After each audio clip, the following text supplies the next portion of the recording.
Hey everyone, good morning. मैं दुर्गेश और आप सभी का दिल खोलकर स्वागत करता हूं किट्राइज क्लास में। आज हम लोग पढ़ने वाले हैं संविधान का भाग दो।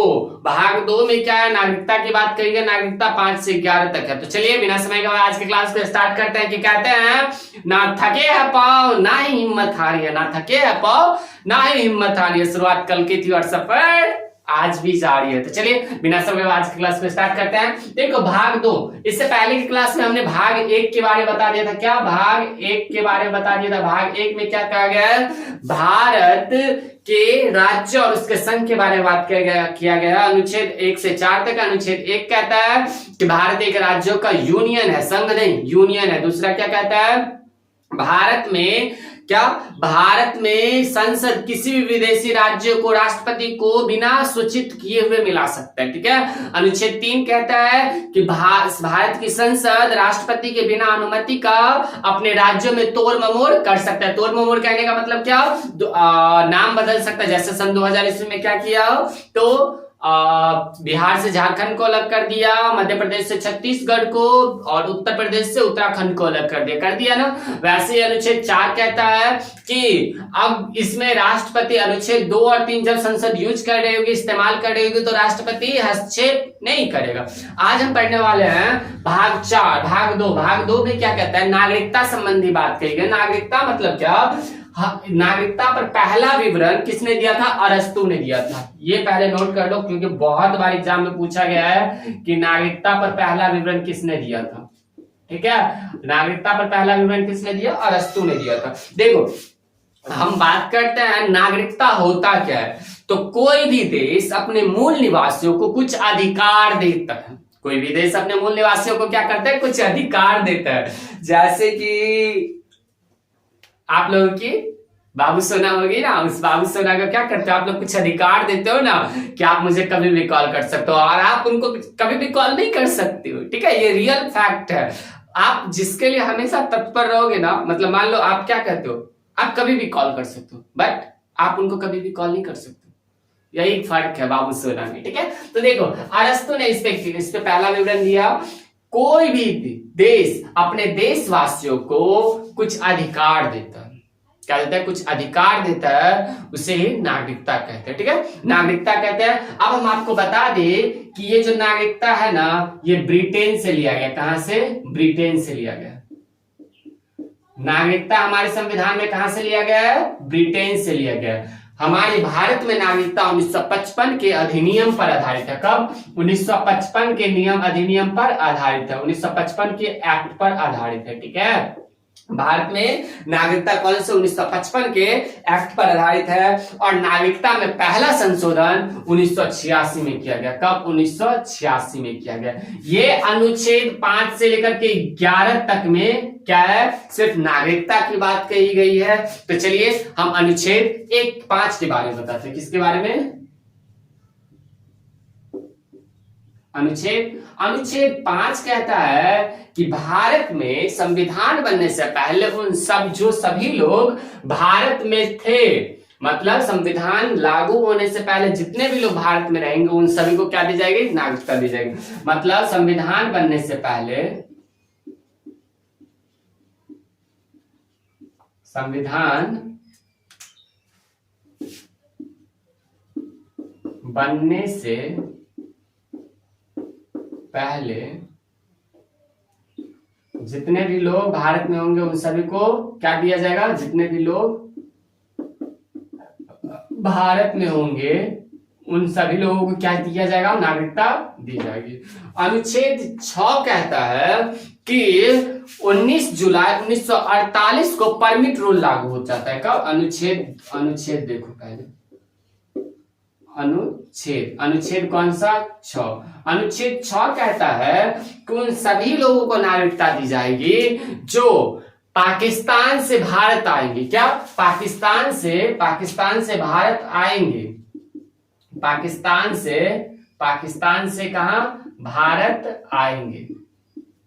कब, पाकिस्तान से भारत आएंगे कब, संविधान लागू होने के बाद नहीं, तो 19 जुलाई 1948 को क्या, 19 जुलाई 1948 को परमिट रूल लागू होता है। क्या, परमिट रूल। परमिट रूल लागू होता है। 19 जुलाई 1948 को परमिट रूल लागू हो जाता है और हमारा क्या कहता है कि 19 जुलाई 1948 के बाद जितने भी लोग भारत आएंगे और वो परमिट रूल लेकर आएंगे और संविधान बनने से पहले आएंगे, उन्हें भी नागरिकता दे दी जाएगी। उन्हें भी क्या किया जाएगा? नागरिकता दे दिया जाएगा। उसके बाद अनुच्छेद कौन सा? अनुच्छेद 7 कहता है, ये समझ में आया ना? अनुच्छेद 5 क्या कहता है? अब देखो अनुच्छेद 5 क्या कहता है कि पाकिस्तान में रह रहे लोग भारत में आएंगे तो उसे नागरिकता दे दी जाएगी, लेकिन शर्त क्या था? परमिट रूल लेकर के आना चाहिए। क्या लेकर के आना चाहिए? परमिट रूल लेकर के आना चाहिए। और कब? अगर वो 19 जुलाई 1948 के बाद आते हैं तो। समझ में आया? उसके बाद बात आता है क्या? अनुच्छेद 7 की। तो अनुच्छेद 7 कहता है, क्या कहता है? ससुरा समझ में नहीं आता है, क्या कह देता है। अनुच्छेद 7 कहता है कि भारत में रह रहे लोग पाकिस्तान चले गए और फिर भारत आए। क्या? भारत में रह रहे लोग पाकिस्तान चले गए और फिर भारत आए और वो क्या? परमिट रूल लेकर के आएंगे। ठीक है, परमिट रूल लेकर के आएंगे। कब? तो संविधान तैयार होने से पहले। क्या? कब? संविधान तैयार होने से पहले वो परमिट रूल लेकर के आएंगे भारत में तो उन्हें भी नागरिकता दे दी जाएगी। तो अनुच्छेद 5 क्या कहता है? संविधान बनने से पहले जो भी लोग भारत में तो उनको नागरिकता दे दी जाएगी। अनुच्छेद 6 कहता है कि पाकिस्तान से भारत आए लोगों को भी नागरिकता दी जाएगी, लेकिन वो परमिट रूल लेकर के आए। अनुच्छेद 7 क्या कहता है? भारत से पाकिस्तान चले गए और पाकिस्तान से भारत आए लोगों को, मतलब भारत से पाकिस्तान गया और पाकिस्तान से फिर लौट के आया, उसे भी नागरिकता दे दी जाएगी। तो अनुच्छेद 7 ये कहता है। अब अनुच्छेद 8 क्या कहता है मित्र? अनुच्छेद 8 क्या कहता है? अनुच्छेद 8 कहता है, देखो अनुच्छेद 7 क्या कहा कि भारत से जितने भी लोग क्या पाकिस्तान गए और पाकिस्तान से फिर भारत आए, उन सभी लोगों को क्या दे दी जाएगी? नागरिकता दे दी जाएगी। अनुच्छेद 8 कहता है कि विदेश भ्रमण और क्या? विदेश भ्रमण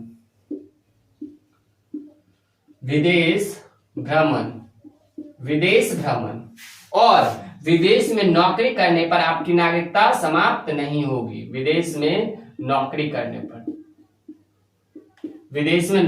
पर आपकी नागरिकता समाप्त नहीं होगी। कौन कहता है? अनुच्छेद 8 कहता है। अनुच्छेद 9 कहता है कि अगर आप विदेश की नागरिकता ग्रहण करते हैं तो आपकी नागरिकता खत्म कर दी जाएगी।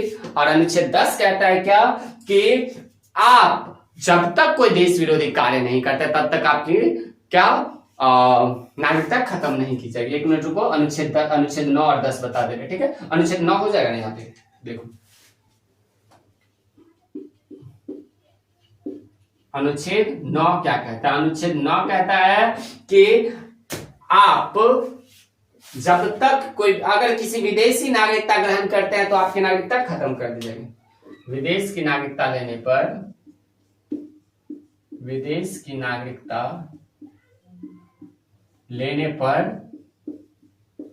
आपकी नागरिकता रद्द कर दी जाएगी। ठीक है, मतलब कहने का मतलब जैसे सानिया मिर्जा क्या छुट्टा सांड की तरह पाकिस्तान में घूम रही ना, भारत में आकर भी छुट्टा सांड की तरह घूमने लगती है। कहने का मतलब क्या? और कोई नहीं मिला था, ये बताओ। हम लोगों को बोलता पाकिस्तान में चाहिए, जा ससुरा जा, ले जा, कहीं बम गिरेगा घरे में और बोलेगा फटू की ना फटू, तो बोलना फट जा। ठीक है, तो अनुच्छेद 6 क्या कहता है? विदेश की नागरिकता लेने पर आपकी नागरिकता खत्म कर जाएगी। तो क्या बताओ, सानिया मिर्जा की नागरिकता खत्म कर दी गई? नहीं, वो दोनों जगह राज कर रही है, पाकिस्तानों में और भारतों में। ठीक है, तो चलो अनुच्छेद 9 हो गया। अनुच्छेद 10 क्या कहता है मित्र? अनुच्छेद आर्टिकल 10 क्या कहता है? आर्टिकल 10 कहता है क्या? आर्टिकल 10 कहता है कि आप जब तक कोई देश विरोधी कार्य नहीं करते तब तक आपकी नागरिकता खत्म नहीं करेगी। मतलब देश विरोधी कार्य नहीं करते हैं तब तक आपकी नागरिकता खत्म नहीं होगी। इसका मतलब क्या? अगर आप पागल होते हैं, पागलों को लाइसेंस दे देंगे, ठोके के निकल जाएगा। पता चला कि कहीं स्टूडियो में घुस गया लेके नहीं दे सकते, उसका पैन कार्ड आधार कार्ड नहीं बन सकता है। ठीक है, क्या? उसका पैन कार्ड आधार कार्ड नहीं बन सकता है। उसके बाद क्या? अनुच्छेद 11 में कहा गया है क्या? आर्टिकल 11 में कहा गया है, कहां लिखे? चलो मिटा लेते हैं, फिर लिखते हैं। ये समझ में आ गया ना। अनुच्छेद 9, 10 और अनुच्छेद 11 की बात करते हैं। अनुच्छेद 11 की बात करें तो अनुच्छेद 11 क्या कहता है? अनुच्छेद 11 क्या कहता है? अनुच्छेद 11 क्या कहता है? अनुच्छेद 11 कहता है कि नागरिकता संबंधी अधिकार किसके पास है? नागरिकता संबंधी अधिकार, नागरिकता बनाने के अधिकार किसके पास है? तो संसद के पास है। नागरिकता बनाने के अधिकार किसके पास है? तो संसद के पास है। और किसके निरीक्षण में? तो गृह मंत्रालय के निरीक्षण में। गृह मंत्रालय के निरीक्षण में। समझ में आया ना? गृह मंत्रालय के निरीक्षण में क्या है? तो नागरिकता बनाने से संबंधित अधिकार है। चलिए अब आगे बढ़ते हैं। देखो भाग 2 में कैसे नागरिकता की बात कर रहे थे। अब नागरिकता में क्या होता है मित्र? तो नागरिकता, भारत में नागरिकता करने की विधि कितनी है? 5। भारत में नागरिकता आप कितने विधि से प्राप्त कर सकते हैं? भारत में नागरिकता प्राप्त करने की कितनी विधि है? 5। भारत में नागरिकता आप कितने विधि से प्राप्त कर सकते हैं? 5 विधि से प्राप्त कर सकते हैं। कितने विधि से? 5 विधि से। पहला क्या? पहला हो गया मित्र जन्म के आधार पर। ये तो ससुरा इतना खतरनाक था ना। क्या? पहला कौन सा? जन्म के आधार पर। जन्म के आधार पर। इसका कहने का मतलब था अगर आप भारत में जन्म लेते हैं और आपके माता या पिता कोई भी भारत के हो तो आपको भारत की नागरिकता दे दी जाएगी। ठीक है? भारत की नागरिकता मतलब माता पिता दोनों ही। ठीक है? तो इसमें ना क्या, माता या पिता कोई भारत के हो, माता पिता दोनों भारत के होना चाहिए। ठीक है? माता पिता भारत के निवासी, भारत का निवासी, तो क्या दे दी जाएगी? आपको नागरिकता दे दी जाएगी। पहला क्या होगा? जन्म के आधार पर। इसमें ना 1955 में 1986 में क्या किया गया? पहला संशोधन किया गया। 1986 में संशोधन इसलिए किया गया क्योंकि कोई भी व्यक्ति आके यहाँ पे मतलब समझ सकते हो, समझदार हो। ठीक है? उसके बाद दूसरा में कहा गया है जन्म के आधार पर। दूसरा कहता है वंश के आधार पर। क्या मित्र? वंश के आधार पर। वंश के आधार पर कहने का मतलब अगर आपके माता या पिता कोई भी भारत के वासी हो तो आपको नागरिकता दे दी जाएगी। क्या? आपके माता या पिता, आप वंश के आधार पर कहने का मतलब अगर आप विदेशों में जन्म लेते हैं तो भी आपको नागरिकता दे दी जाएगी। विदेश में जन्म लेने पर भी नागरिकता दे दी जाएगी। विदेश में जन्म लेने पर भी नागरिकता दे दी जाएगी। ठीक है? नागरिकता दे दी जाएगी। बशर्ते शर्त क्या है कि आपके माता या पिता में से कोई एक हो। देखो अब होगा क्या कि सानिया मिर्जा की क्या होगी? बेटा या बेटी होगी। अब वो क्या पाकिस्तान की नागरिकता ली, भारत से कट। क्या? कट। अगर भारत की ली तो पाकिस्तान से कट। तो अनुच्छेद मतलब वंश के आधार पर आप ले सकते हो। उसके बाद तीसरा कहता है क्या? तीसरा कहता है पंजीकरण। तीसरा कौन सा? पंजीकरण। जैसे कि आपने परमिट रूल देखा था ना 19 जुलाई 1948 से। इसमें क्या ये कहता है कि आप ना कम से कम भारत में 7 साल बसे हो। क्या? भारत में 7 साल बसे हो तो आपको क्या दी जाएगी? नागरिकता दी जाएगी। 7 सालों से आप भारत में रह रहे हो तो आपको क्या दिया जाएगा? नागरिकता दी जाएगी। उसके बाद पंजीकरण के बाद आता है देशीकरण। क्या आता है? चौथा में आता है देशीकरण। कौन सा आता है मित्र? देशीकरण। देशीकरण कहने का मतलब है कि वैसे व्यक्तियों को नागरिकता दी जाएगी जो साइंस के क्षेत्र में या फिर कोई अच्छे से कला जानते हो, कला विज्ञान इन सब के क्षेत्र में क्या दिया जाएगा? उसको नागरिकता दे दी जाएगी। विदेशियों को नागरिकता दे दी जाएगी। बशर्ते शर्त ये है कि वो कम से कम 5 साल भारत में रह रहे हो। ठीक है? उसके बाद पांचवा क्या कहता है? पांचवा और लास्ट कहता है क्या कि अर्जित भूमि के आधार पर। जैसे कि हम लोगों ने सिक्किम को क्या करा? सिक्किम को अपने राष्ट्र में मिलाया, अपने देश में मिलाया, तो उसे क्या किया? वहां के सभी लोगों को नागरिकता दे दी। क्या? अर्जित भूमि के आधार पर। अर्जित भूमि के आधार पर क्या? नागरिकता दे दी जाएगी। अर्जित भूमि के आधार पर नागरिकता दे दी जाएगी। जैसे कि सिक्किम, तो सिक्किम को हमने क्या करा? नागरिकता दे दी। समझ में आ गया? चलो आगे बताते हैं। आगे हम बता रहे हैं एनआरआई। एनआरआई क्या होता है? Non resident Indian. एनआरआई हम लोगों के लिए फायदेमंद है, घाटेदार है? एनआरआई देखो पहले क्या होता था? एनआरआई लोग क्या करते थे? Non resident Indian.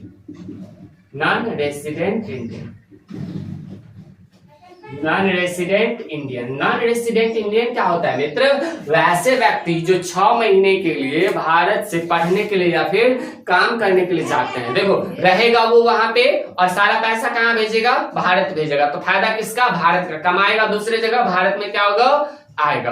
तो वो क्या हो गया? एनआरआई हो गया। और एनआरआई हमारे लिए क्या है? बहुत ही इंपॉर्टेंट होता है। इसके लिए क्या किया गया? ओवरसीज नागरिकता ले आई गई। कौन सा? Overseas, overseas citizenship, overseas citizenship. Overseas citizenship हम लोगों के लिए अच्छा है या खराब है? अच्छा। वैसे व्यक्ति जो भारत के निवासी है और विदेशों में क्या नागरिकता ले लिए हैं, वो भारत में बिना वीजा के और पासपोर्ट के क्या आ सकते हैं? पासपोर्ट के भारत में आ सकते हैं। अब ये वीजा और पासपोर्ट क्या होता है? तो वीजा, जब हम किसी दूसरे देश में जाते हैं तो उस देश में प्रवेश करने के लिए क्या हमें एक अनुमति लेनी पड़ती है, उसे ही क्या कहते हैं? वीजा कहते हैं। और पासपोर्ट क्या होता है? अगर हम किसी देश जा रहे हैं तो अपने देश से परमिशन लेने के लिए क्या करते हैं हम लोग? तो पासपोर्ट बनाते हैं। समझ में आ गया? चलिए आगे बढ़ते हैं। क्या आता है हमारे देश में? CAA आता है, CAA और NRC, मतलब हम वो बता रहे हैं। CAA का मतलब होता है citizenship amendment act, citizenship amendment act. Citizenship amendment act क्या होता है? तो ये एक्ट क्या है? तो देखो ये सबसे पहले 31 दिसंबर 2014 को लाया गया। कब लाया गया? 2014 को लाया गया। 2014 में ये कहा गया, 2014 में सबसे पहले हमारे देश के प्रधानमंत्री उन्होंने कहा कि भारत से आए लोग, मतलब बंगाल, बांग्लादेश, पाकिस्तान और अफगानिस्तान, बांग्लादेश, पाकिस्तान और अफगानिस्तान से भारत में आए माइनॉरिटी, तो वहां पे कौन मेजोरिटी में है बताओ? मुस्लिम तो मेजोरिटी में है। तो वहां से धार्मिक प्रताड़न करने वाले, मतलब धर्म के आधार पर उससे जो भेदभाव होता है, उस कारण से भारत में आए लोगों को क्या दी जाएगी? नागरिकता दी जाएगी। और ये 2019 में क्या होता है? एक्ट आता है। और 19 दिसंबर 2019 को भारत में 7 पाकिस्तानियों को क्या दिया जाता है? तो नागरिकता दी जाती है। और 11 साल से उम्र को कम करके कितना? 5 साल कर दिया। समझ में आया? 11 साल से उम्र को कम करके कितना? 5 साल कर दिया। अब 7 लोगों को नागरिकता दे दिया, ठीक है। अब देखो ये जो माइनॉरिटी की बात किए थे, क्या किए थे? माइनॉरिटी की बात किए थे। तो ये माइनॉरिटी क्या था? तो हिंदू के लिए था, सिख के लिए था, बौद्ध के लिए था और जैन के लिए था, ठीक है। माइनॉरिटी हिंदू, सिख, बौद्ध और जैन के लिए था, न कि मुस्लिमों के लिए था। अब इस पे बवाल कौन कर दिया? मुस्लिम लोग बवाल खड़ा कर दी, इस्लाम जो थे वो खड़ा कर दिया। अब देखो भाई, आपका तो वो देश है, मुसलमानों का देश ही है, कौन सा? मतलब इस्लामिक कंट्री है। कौन कौन सा? बांग्लादेश हो गया, अफगानिस्तान और पाकिस्तान। अब वहां पे आपको रहने में दिक्कत होता है, आपको स्वर्ग में रहने में दिक्कत होता है, तो भाई साहब अब आप कहां रहोगे? आप तो जहन्नुम में जाओ। क्या अगर आपको स्वर्ग में रहने में दिक्कत हो रहा है तो आप तो जहन्नुम में जाओगे, ठीक है। तो इसी बात के लिए देखो, मेरी बातों का बुरा मत मानना क्योंकि ये रियल फैक्ट है। तो ठीक है, तो ये ऐसे ही हुआ। उसके बाद क्या हुआ? तो CAA के तहत 7 लोगों को 2019 में 31 दिसंबर 2019 को क्या किया गया? नागरिकता दे दिया गया, ठीक है। और 7 साल मतलब 11 साल से उम्र को घटा करके क्या कर दिया गया? 11 साल से उम्र को घटा करके 5 साल कर दिया गया, ठीक है।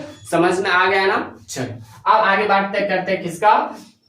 NPR का। NPR क्या होता है? National population register. National population register ये क्या होता है? ये हम लोग जनगणना जो होता है ना, उसी का एक पार्ट है। क्या? NPR, national population register. ये मेनली असम के लिए आया था। असम में क्या हुआ?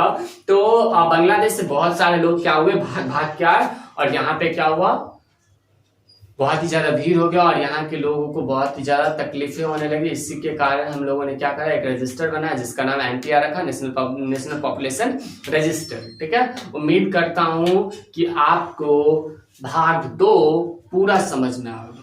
तो चलिए तब तक के लिए खुश रहिए, मस्त रहिए, गाते रहिए, गुनगुनाते रहिए और अच्छे से पढ़ते रहिए। कि कहते हैं कि रक्त बहाकर श्रृंगार करो खामोश यहाँ तलवार नहीं, रक्त बहाकर श्रृंगार करो खामोश यहाँ तलवार नहीं, हम भी है राणा के वंशज, हार तो हमें कतई स्वीकार नहीं। उम्मीद करता हूँ ये कोट्स आपको ऊर्जावान बनाएगी, आपके चेहरे पर मुस्कान लेके आएगी। तब तक के लिए खुश रहिए, मस्त रहिए और अच्छे से पढ़ते रहिए। और हाँ, अगर आप गेट राइज पे न्यू है तो एक लाइक तो बनता है और चैनल को सब्सक्राइब जरूर कर ले, क्योंकि हमारा छोटा फैमिली। Bye bye.